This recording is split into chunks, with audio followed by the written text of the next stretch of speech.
dança pimba com lá. Está a sentir uma energia? Não sabia afinal o que era o IRS. Estás-te a passar ou quê?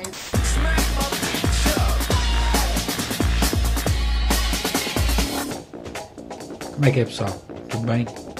Urbanos, o episódio 2 vamos ter connosco a DJ Blonde, Milda, que vai-nos mostrar como é que é ser uma DJ de hip-hop feminino. Então, nesse aspecto, nós vamos estar aqui à conversa com ela. Ela vai mostrar o seu caminho, vai dizer e vai-nos explicar tudo o que passou até hoje. Não percam, fiquem atentos. Urbanos, a ressonância da cultura. Hey, how we doing? We're here with Milda from the Blondes. How you doing, girl? All good. We're going to have a nice interview for you guys. We're going to talk about hip-hop. We're going to talk about a girl's role as a DJ, as a hip-hop DJ. And from now, I'm just going to start by asking, girl, we all know that you're not Portuguese, right? Yeah.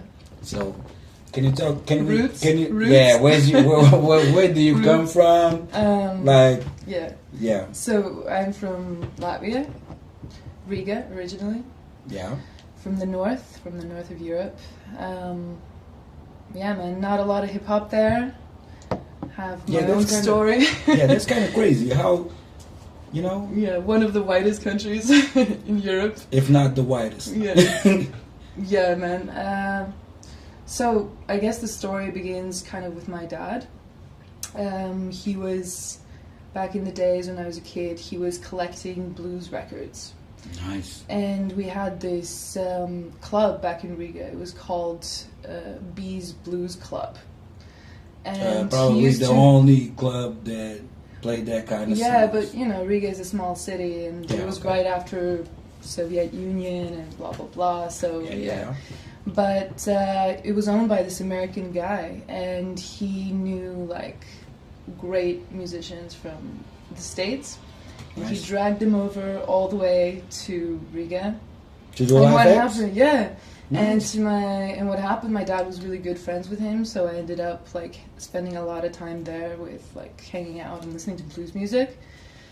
But eventually, at some point, when you're a kid and you're forced to listen to something, then the like normal reaction to you is just to be like a rebel. Yeah, you want to reject it. You just this is not for me. This is not my dad's thing. This is not my thing. And you get sick of it, and you don't understand it much as a kid.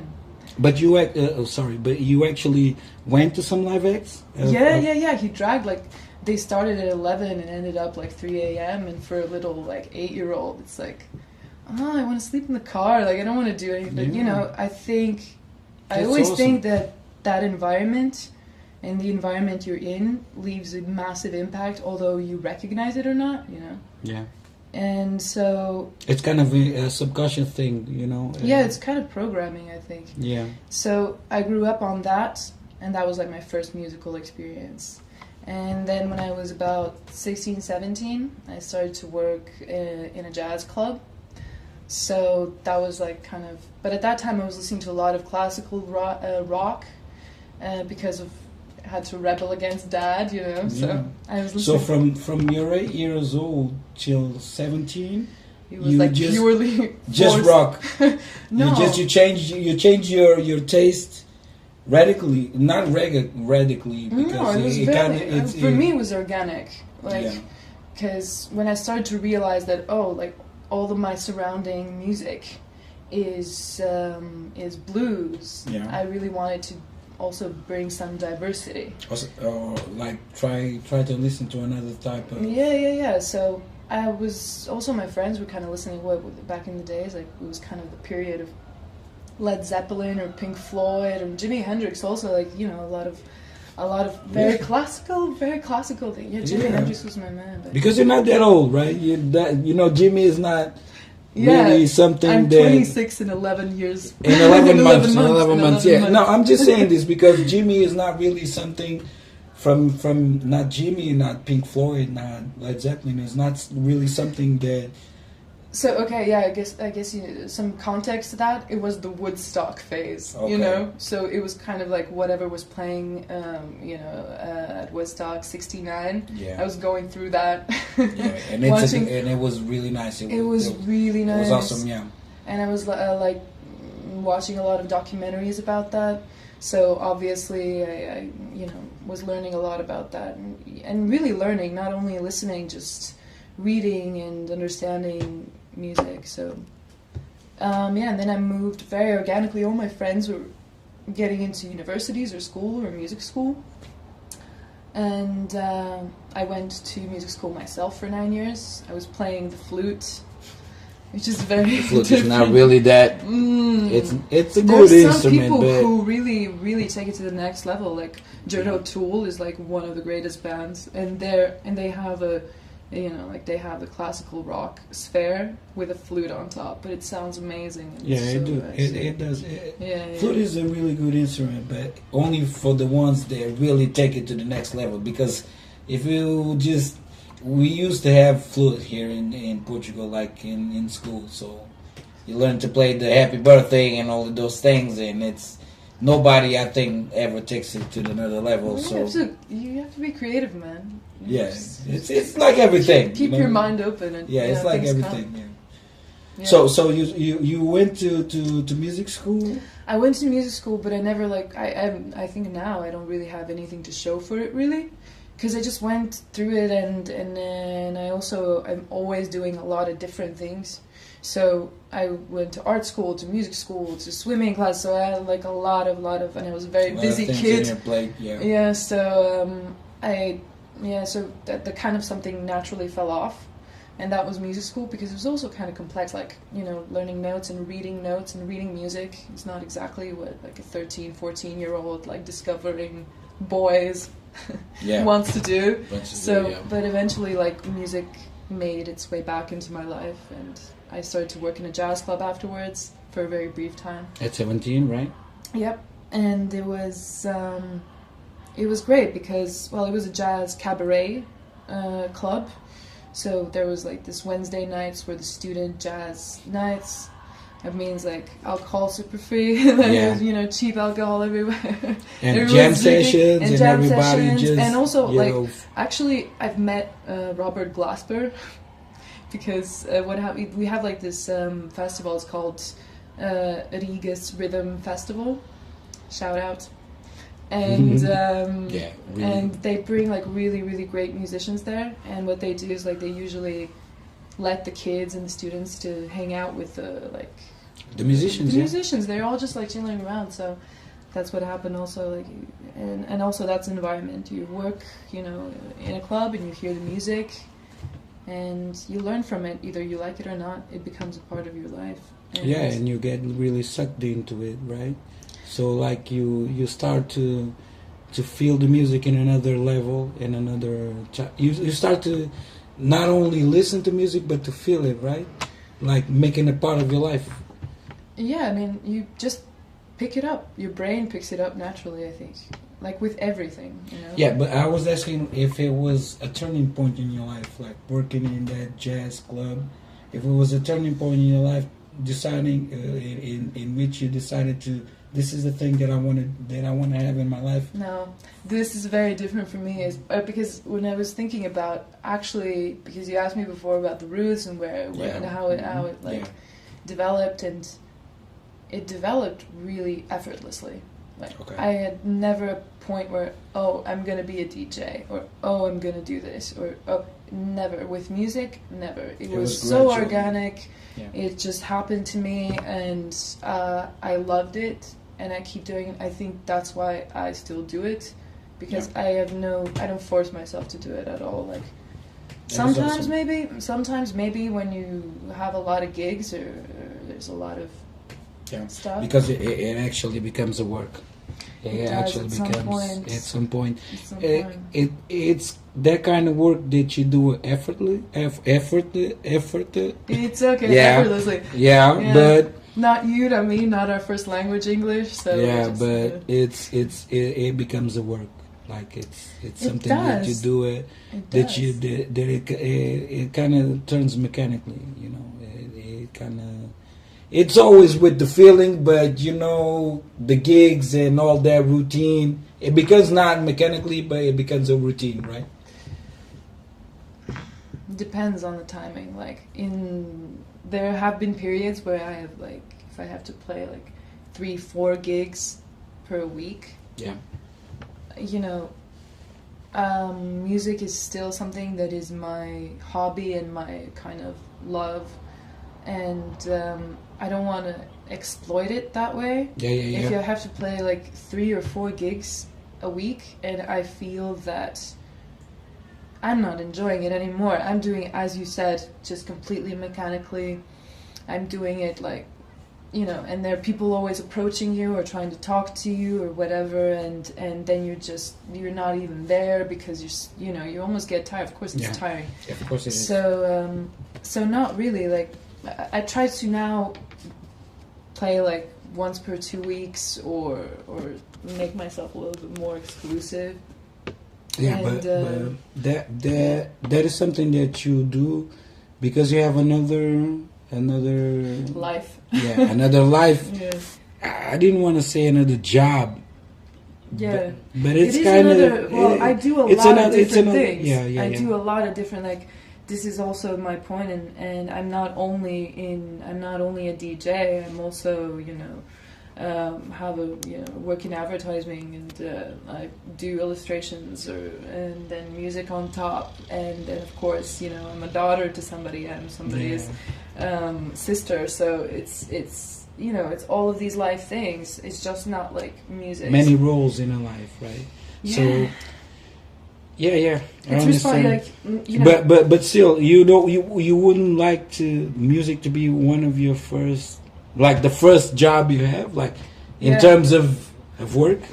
I would. You would. If some record label would contact me and say like they'd pick you up, that I would not think about it too much and do it. But then again, I've always had this conflict a little bit in my mind because I don't want to rob myself of other things in life. And I know that like my skills, I think like generally human beings are so their skills are so flexible. That you don't need to limit yourself to one thing. You can do a lot of different things, and that makes you richer. It is. Both I can bring that what I learn in advertising or whatever, I can bring it to the music. The music part, I can pick up some lyrics by listening to hip hop and bring them to copyright, so it's kind of like this nice ongoing balance things, of things. Yeah. It just takes a lot of energy to keep everything in a good level And fluid, and that's the hard part of it all.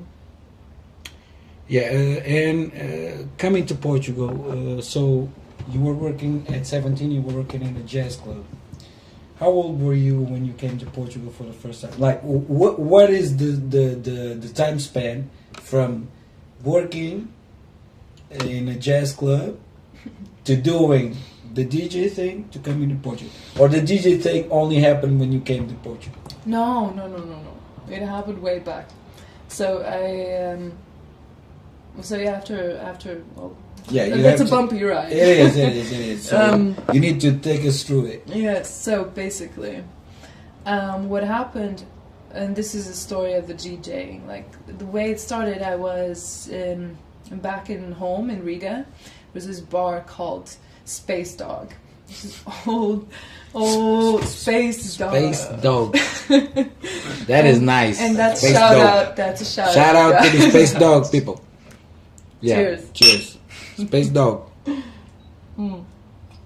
So what happened, I was just, I was going there with friends kind of a lot of the time, and the owner came up to me, and I was putting some tracks on YouTube, and I think it was really, really like, I think I was putting like Jay-Z has this wonderful track called Success. And I was like, really, the American Gangster thing. Yeah, man, that is a nice track. And people don't know it. It's like not that. It's cool. big. It is a nice track. That album is a dope, really dope album. It is. Yeah, It is. And Jay-Z, I've always like, I've heard some people, like some of my DJ friends, say they don't really like his voice of tone, and I was like, the moment I heard him, I was like, this guy, because of his voice, because of the timbre of his voice. Yeah, He's kind of so distinguishable. It's unique, it's unique. Doom and like all these guys, like it's really unique. It's really unique. Yeah. Back to the topic. So Space So Dog, back yeah, in Space okay, Dog. yeah. You're in Space Dog. You're playing successful, right? Yeah, I'm playing. Right. So this guy comes up to me and says, like, "Oh man, you have good taste. Do you want to play? Like, just check out some stuff and then you can come by and just put some tunes on a Wednesday night. Like nobody's here anyway." and I was like, "Yeah, sure, why not? You know." And I started to just like. Nobody's Why not? here. I mean, anyway. nobody's here. You know, you could just practice. Do it. But that was actually a really I didn't But understand. That was YouTube tracks, like sorry? always on YouTube. Or? No. That was like I wasn't playing like back. Yeah, He was he playing. thought it was. He thought that my music knowledge was so great that he thought I was mixing, but I was just opening 2 tabs onto YouTube. That is great. That is It was awesome. just like because I knew the cues, like I knew like how it starts and how where should I like transition to the next song because I've been thinking about it while listening to music. Like if I would be a DJ, I would mix it like this, and then I got the chance, and then I knew exactly what to do. So at that point, you already passed the part there where you were listening to Woodstock, and you were already listening to hip hop. Well, yeah, at that point. Or was it like at the same time? No, musically, I've dropped classical rock altogether. It was a lot of... It was rap music, let's just say, you know. It was rap music because hip-hop in general is, at the end of the day, it includes a lot of different elements. Yeah, I'm talking about... I say hip-hop because rap, yeah. a lot of people say hip-hop, yeah. you know. Yeah. But you know what I mean. Me personally, I know that Jay-Z's rap, you know. Yeah. Okay. So we're on the same page. Yeah, we are. But still, you already dropped the rock, right? Yeah, but it wasn't also such a clean transition in my mind. I was still like listening to, you know, keeping it again very diverse. Yeah, as well you should. Yeah, as well you should because not dropping anything actually, like even just adding like jazz to it, rap to it. Rap. That's the best thing R&B you should do. And then it was at some point, and it was also electronic music, meaning like a little bit of house, funk, but kind of electronic music elements because Riga in general is more about house and electronic music. Yeah, like so, and this also goes with the topic why I feel more at home here musically, because there I was also, well, at some point I decided that, or not decided, unconsciously decided that hip hop was the thing, and I don't have that much like correspondence back home because there's not a lot of hip hop events going on in general. It's more electronic music. It's more electronic music. Like in Germany. In Germany, yeah, also they have techno purely. That is the capital of techno. Yeah. I was in Berlin recently for a month, and that is crazy. I had nothing to listen to, guys. It's really crazy. It's really crazy. So you added hip hop. And this was like how old were you? 20. I was 20. Okay. And this was again like back at the Space Dog days. And then what happened? Actually, Space Dog was a really good starting point for me because some 3 guys after I had my first gigs or a couple first gigs, some 3 guys approached me, and they invited me to play in this musical I don't know, movement. It was called back then. It was the bass culture. That's and it was the widest thing I've ever heard. And it was like the bass culture. The bass culture. We're from the bass culture. I know, but it was. But this was in Latvia still. This was back in Riga. We have a lot of creative people there. We usually us DJs, and back home we laugh that there are more DJs than actually people who dance. Really? Yeah, because everybody's kind of busy with their creative projects and so on. But anyway. The bass culture guys invited me to play with them, and I was, 20. I was like, I was kind of picking up everything and just finding my cool. way. Experiment, so you can experiment things. Yeah, it's cool. And it was also kind of finding my own style, and at that point, there was also this wave musically. There was this post dubstep wave back home, like this Mount Kimby stuff, like this really, weird electronic music, which actually is the base of what you can hear in trap right now, what is like the mainstream trap. Yeah, because trap is Well, trap is like descended from. But a lot of people don't know this. But trap always existed. Trap was born in the South. Way back. Way back. Yeah. Shout out to Hunts in Milwaukee. Yeah. Yeah. Isto está a gravar? Mesmo parado? Que isto tu desligou. Pô, tu obrigaste agora. Não, isto não desligou. Está a gravar? Pronto. Só para saber. Are we over the time? No. I was just because yeah. Okay. So you were giving a shout out to something else. Yeah. Cool. Keep it going. Mm-hmm. So, yeah. Yeah, we were talking about the trap. Yeah. So it was bass culture, and there was only guys there, and I was super excited to play with them. They were kind of a group of guys, and all and DJs, it was nice. right? Only we were 3 DJs, and there was like it was cool, but I was the only girl, and that was my kind of also first experience to be a female in a male environment, in the man's world. In the man's world. Oh gosh, yeah. And but it was always. How like, did you felt? How was your first experiment like? Your first experience being in a. It was shit. It was shit, right? Like it was shit. How did you feel? How did you feel about your counterparts when you were playing, or no, that was it was a little bit different because, I mean, I didn't have kind of my background or name or anything for that matter. Okay. I was just a random blonde girl who someone invited to play in bass culture.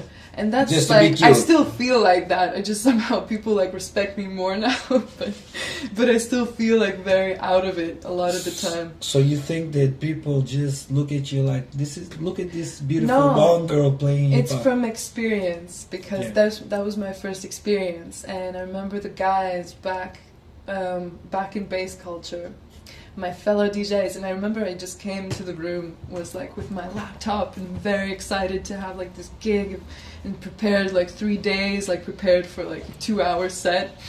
And they were like, no, God, who's this girl? Like, really? No, but they just looked at me and I was like really excited, and they were just, well, it's kind of different because here, if you are really prepared and excited to do something, people are responsive. Back home, everyone's like kind of arrogant and really like they don't believe you until you actually start to play. So what did they do? So I didn't know that. And nothing. They were just like making commentary like they. I think like one of the DJs was like, "Oh man, she's such a like." She's like basically just a wannabe DJ. Like who invited her? And I was like, oh, but that gave me strength. Like yeah, that's cool. That gave me like. Oh, and then after like 2 gigs, the same guy came up to me and was like, "Man, like you really," and I was like, I don't know if we're allowed to swear on this show, but you are. You should.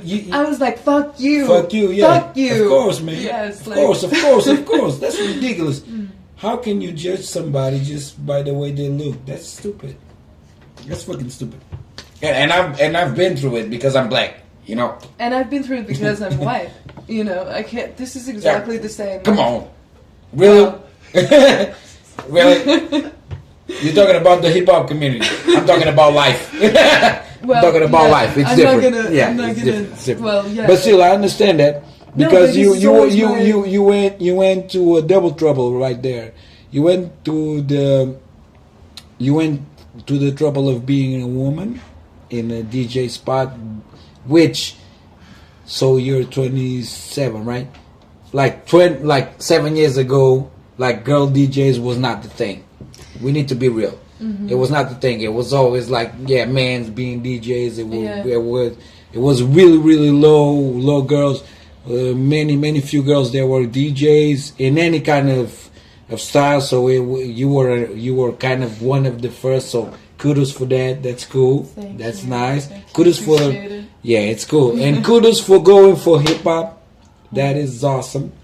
Because even today, there are not many girl DJs that go for hip hop. You know, most of them just go for the pretty look, the blondie thing, like Paris Hilton when she was a DJ, and all of those DJs, they work with the someone does it for them. Everything is disconnected and they're still playing and shit like that. So kudos for that. Thanks, man. You're a warrior. Appreciate it. That is something. Give me 5. Give me.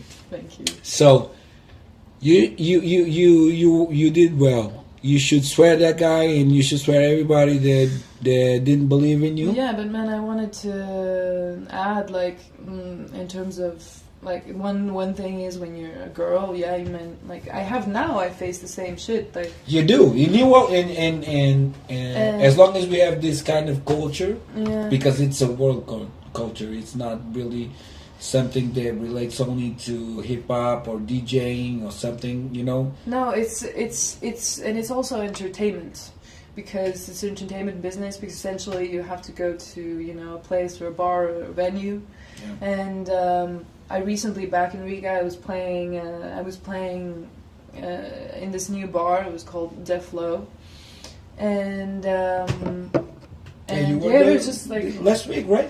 Yeah, I was still there last week. Yeah, last week. Yeah, and it was, and also, you know, some people like tell you how to look, or, you know, how to behave, or how to, you know. Really? Still, yeah. This is that shit is ridiculous. That is fucking ridiculous. They don't. I mean. Really? Yeah, but I don't think people. I've forgotten, or like I've given up on feeling mad about this, because you don't really. I mean, I know that, like, the bar owners and the whatever music directors, their interest is to make money, and for that person to be there to look good, or whatever. Yeah. Really? I literally have messages. That is fucking ridiculous. People say just, you're gonna play some records here, but you need to come with this and that, and you don't have. Look sexy. Just look sexy for today, can you? Are you serious? Mm-hmm. Are you fucking serious? And you went. No, I have like this. Well, come on, that shit is fucking ridiculous. That is stupid. That is one of the stupidest things. There's a lot of things you can see in my fucking life. And guys don't ever get this. I mean, like, it's what? kind of, I mean, I don't know if I talked to, like, one of my guy DJs, like, ever anybody told you, like, just you cannot come to the gig to look sexy. What the? It's something you get used to. It's something you get used to, I guess. That's stupid. That is fucking stupid. But still, they do that because there's a common knowledge that sex sells, you know. But it doesn't have to be only the females that have to sell, you know, because a bar, everybody goes to a bar. They can have a girl DJ dressing like she wants, and have some male guys, like, you know, on their underwear, walking around for the females, you know. So that's stupid. That's discriminating. That's like, just, we have to keep it sexy, but only the girls. So that's stupid, you know. That is fucking. You can see a lot of things when you're really a female DJ. It's just That's ridiculous. Yeah. That is fucking ridiculous. You know, it's obvious that I like to see a pretty girl anywhere, but as a job, when you have a job applicant that you have to say to that job applicant that you gotta look sexy.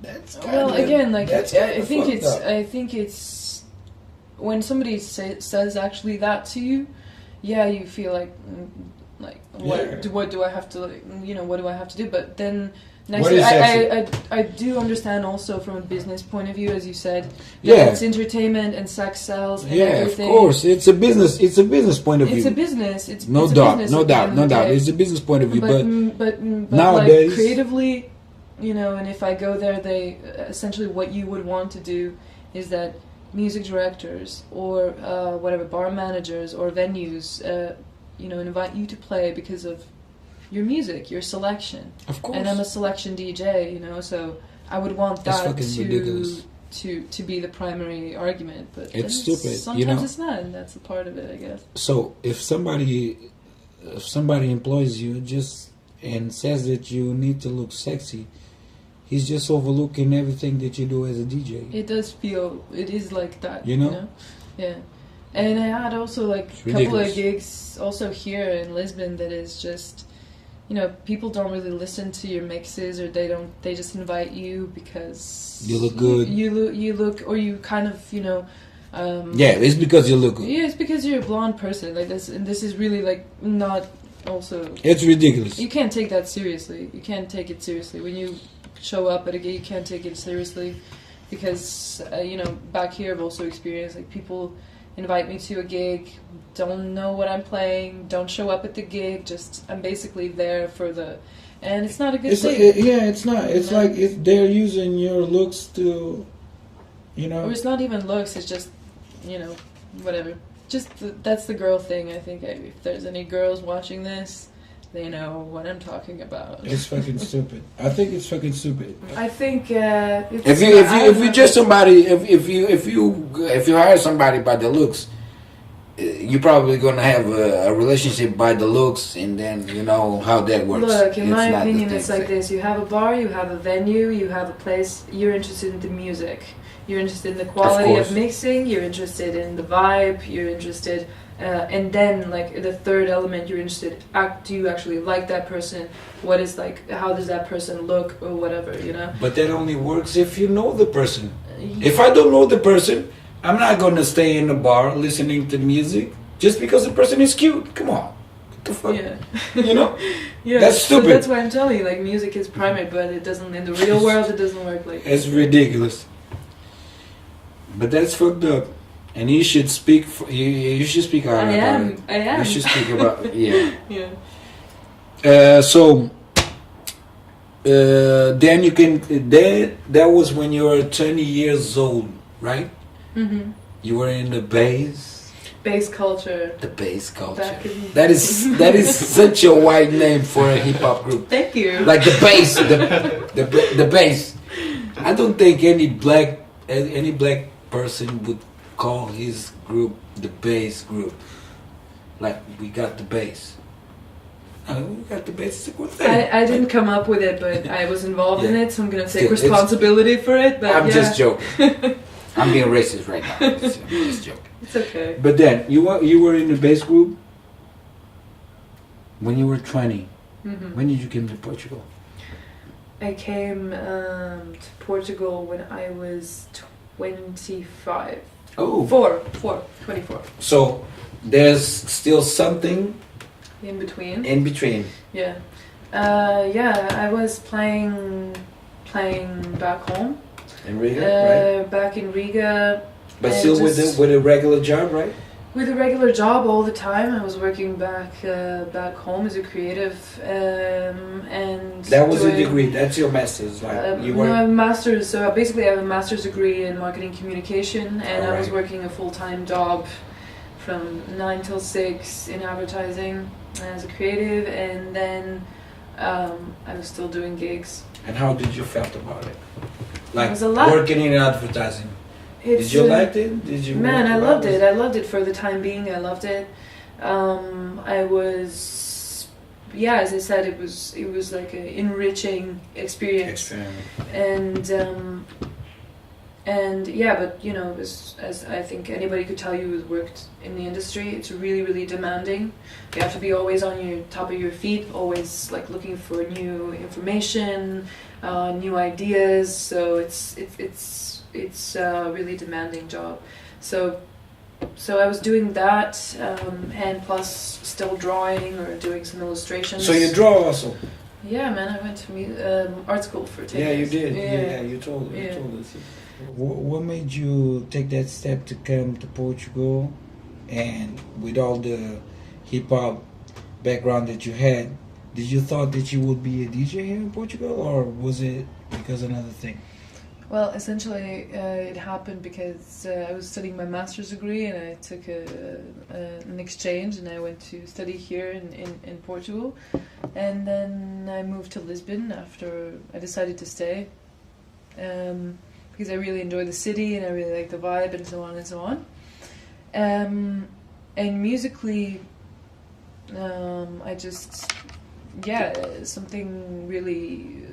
it happened really easily to me, since when the same month that I decided to move here, I went to just chill in park with my friends, and what happened was that this guy approached me, and it turned out to be the owner of Park, and I told him that I'm also working as a DJ, and they asked me to make them a mix and send them over to the music director.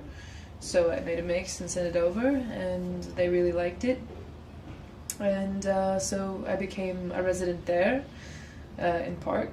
And then after, it kind of a lot of different places contacted me, or I contacted them, and it happened really, really easily here. So that's nice. So the first thing that was like spontaneously, like organic. It was really organic. It was really, I wasn't planning on anything. It just happened to me. And he approached you like that, like just. We were just talking. Essentially, I had my longboard with me, and we started talking about boards and so on. And I didn't know that was the guy who was involved. Yeah. He was like the person to talk to, and one thing led to another. But I'm really, I've never taken it for granted. I was always really, really grateful that they kind of, included me in the Park family, and I always feel a little bit like it's my family over there. Also, bar people and the music director, nice. and the DJs. I'm always up to date who's playing and what's going on. So it's you're always it's there. It's a nice community to be in. It's a nice community to be in. For those of you who don't know what Park is it's a rooftop bar, which the main type of sound is hip hop, right? Yeah. So it's really nice. You guys should check it out. It's in Caixo, kind of in Bairro Alto, kind of in exchange from Bairro Alto to Santos. It's really, really nice, and they have a nice schedule. And as she said, Blondies is one of the main DJs there. Yeah, so it's really nice. Yeah. And I said it was really spontaneous, so it was really cool, right? It was really organic, and here everything was like this. And I played a while in Topo also, but that's more like I think more a touristic thing to do. Yeah. But yeah, I guess part. And you still play in Topo? Topo is in Martimni, right? No, I don't like. And I also, as I told you before, like I've been having a lot of gigs, and it does take a lot of energy for me. It does. So I more decided to do selective about my places where I play, and also I've decided that there are some places that will not understand my musical background because I play a lot of different things in gigs. I'm not really that concerned of. There's a certain part where you are thinking about how to entertain people, but primarily I always think about what I want to hear, what you want to play, what you want to convey to other people. I have to like quote Theo Parrish on this, because there are a lot of really different types of DJs. So I definitely am a selection DJ, which is means that I don't show off with my mixing and the ooh and ah and everything, but I just do whatever feels organic to me, what feels natural to me. I put my tracks, whatever it is, if it's house, funk, hip hop, all together. That is awesome. And mix it up like that, and somehow people enjoy it, and and I'm really glad to see that being really true to myself, being really natural in my selection, that's a really nice connectivity that you create with people, because you can see that they enjoy your selection, and you've forced nothing. Yeah. That is really awesome. That is very beautiful. Yeah, the fact that you can do a set where from top to bottom people appreciate what you are playing without you have to follow the flow, like follow the commercial stuff, like what is really hitting up right now, and just do your thing and start from top to bottom, and everybody just says no. You're right, but then again, a shout out to John Wayne. I was watching one of his interviews the other day, and he also raised a really good point, and I also really want to emphasize that it doesn't necessarily. I don't want to be this rebel, and I don't like that also people are saying, I stick to one style, or I'm also only underground this or only that, or really label themselves, because essentially what I feel that is just you rob yourself. There's a lot of commercial things, like, come on, like, Kendrick is one of my favorite. But he's not really commercial. Oh, he's really commercial. I don't. Okay, really, let's it's go. not commercial, Beyonce. like commercial. Okay, Beyonce. Yeah, Beyonce is commercial. Yeah. And I can't imagine. She's perfect at everything what she does, and I cannot I listen as much as to the commercial things as I do to the underground movement. Yeah. And I also try to include that balance, not because people need it or people let's just say they need to be entertained with to hear what they know, but because I like to keep my that diversity going. And I feel sometimes that people, for example, or DJs who play the commercial things are more educated in music than the people who are the underground people, because because essentially when you stick to a certain style and say that is only the I don't know, back in the days when it was only one just want to listen to post dubstep or this specific style of whatever, hip hop, and you really if you hear anything that resembles commercial music, kind of. Yeah, but the thing then is, you label it as commercial, and you don't even get into it. You don't even understand. You don't even give it a chance. And I sometimes feel that is really stupid. I feel that's really stupid. That's stupid. I think that the thing about not giving a chance to other styles, that's stupid.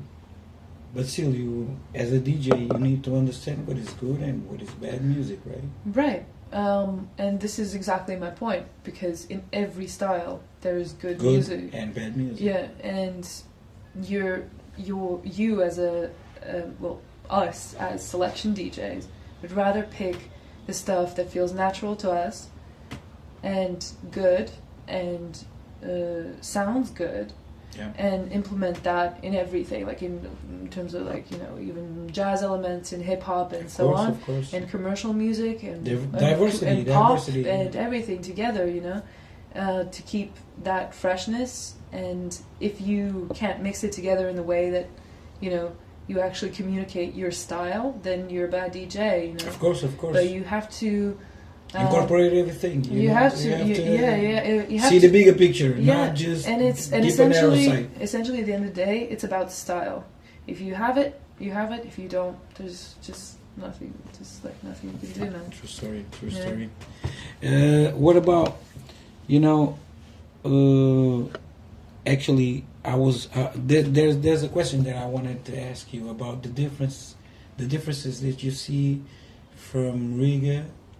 We actually cover it a little bit when we talked about your experience in Riga and your experience here in Lisbon. But I wanted for you to point us out what are the major differences from Riga to Lisbon in terms of playing and in terms of audience. What is the major differences that you see? So it's completely different, separate worlds. That's the first thing. But I tend to keep, I make some adjustments to my playlists or sets when I'm back in Riga, because I know that people will not respond to some things, but I don't change it drastically. I make some adjustments.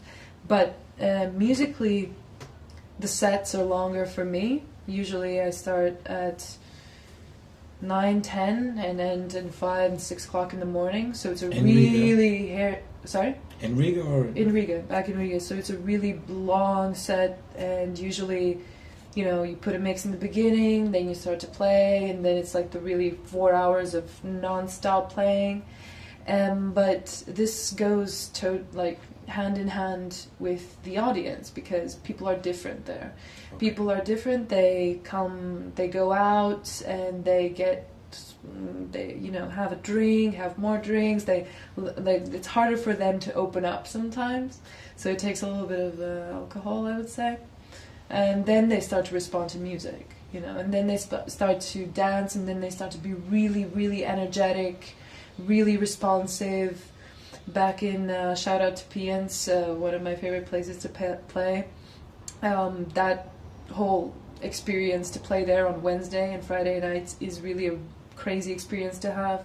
Usually friends come, everybody comes, and it's loud. There's a lot of a lot of people, everyone's talking, you have to mix in between and give out that energy, and I really, really like to give, all of myself in those gigs and just really, really just give it all to the people. I don't even talk to friends and just dancing and like really, really feeling it. By the end of it, I'm exhausted. Usually, but happy, right? So happy, and I wake up the next day always just ecstatic. Like last night was the bomb. Yeah, and it's really, really cool. Here it's a little bit different because if I have sets, for example, in Park, people come up freely, talk to me, say, oh man, they specifically point out things that they like. They're more engaged into the actual music of it rather than the party of it. So that's the biggest difference for me. More connoisseurs here. Yeah, here more people are more connoisseurs and more critical. Yeah, and more kind of a calmer vibe, not that crazy.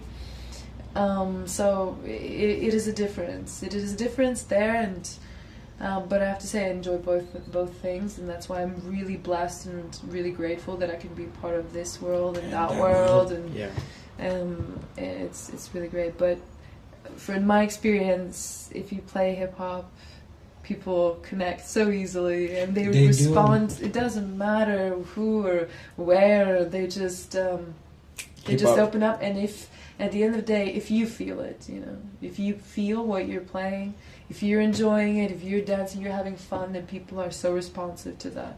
And I think that's like the main element what makes anybody a good DJ. It's like that, to give out that energy, Yeah, so that people can see that you are really like feeling what you are playing, not just playing mechanically or like it's a work, but like you're not there for their entertainment. Yeah, you're there because you love it. You love and you love what you are playing. Yeah, well, it all starts there. It all starts with what you want to play. Yeah, it's been great. It's awesome. It's been a great ride. And what about future endeavors? What can we expect from you right now? Where can we see you? Well, now you can see me in Park. That's always been there. We know that Park is. My next goal is to have some gigs in Music Box. I hope that's coming up soon. So that's going to be nights, and I'm going to be a little bit different sets, and I hope I can communicate musically all the new things that I've been finding, like bringing to my library. So I think it's going to be good. And hopefully in the closest years also start to pick up producing. So you're going to hear some Blondie original tracks. You should. I should. I kind of already have been doing it a little bit. Yeah, you gotta stay one day in your house, just chilling, just rap Fruity Loops. I do it differently now. I try to be really, really open to. Grab yourself a pizza, and just a bottle of wine, a pizza, and just see what goes out. I will. I have to do it, and I would really want to, but I don't want to put out things. I put like pressure on myself that I want it to be like good quality, and I want it to be. I want to keep the experiment for myself, but come out with actually something positive, something really, really good, and something that I can play in gigs and do all of this. So it's gonna take a little bit of time. But I'll get there. You've been already mixing, right? So you've been sampling. You've been mixing. I've been. We talked about this before. Just the thing that I really enjoy doing is watching my favorite artist interviews. Like whatever it is. The last one that I watched was the Red Bull sessions for Mad Lib. So essentially, what I do is just like cut out bits and pieces of that and put it on beats that I find from like smaller artists, and then echo the sound, play with the sound, implement it in certain parts. And so that's producing right there. It's kind of producing, but it's not from the root. It's like the 5% of producing. It's not from the root, but it's producing. But I'm kind of playing with those aspects. So I guess I'm getting there slowly, but I'm gonna get there. You are. It's nice. It's nice. It was awesome talking to you. Likewise. Thank you. Thank you for having me. Thank you for coming. Thank you. You are an inspiration, and I hope that other female DJs can learn from your experience and all of your knowledge and start to. I'm just gonna say this for the girls, like, just hold on there, and never like just go ahead no matter whatever anybody tells you, and super supportive of girls in hip hop, like always joy when I see one, and we need them. We need them. We need them. We need them because this is not only a man's world. You guys need to do things. You guys need to follow the example of this little lady right here. She's 26 and 11 months.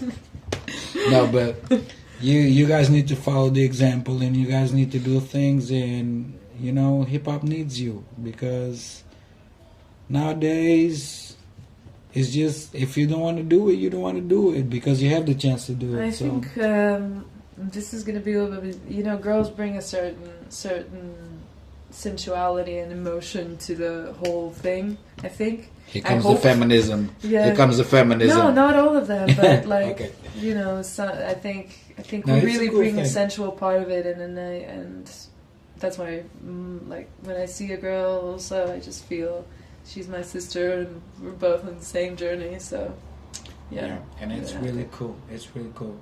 So, this is from us, from Urbanos. We've been here with Milda. She's from the Blondies. The Blondes? Blondes. The Blondes. Blondes. Sorry. Don't want to be extra sexual right here. I don't know what the barriers are right now, so I'm trying to do it. But we've been with her, and we had a good time. And this is from us, Urbanos, just saying, keep the culture alive, and we're here. Yeah. Cool.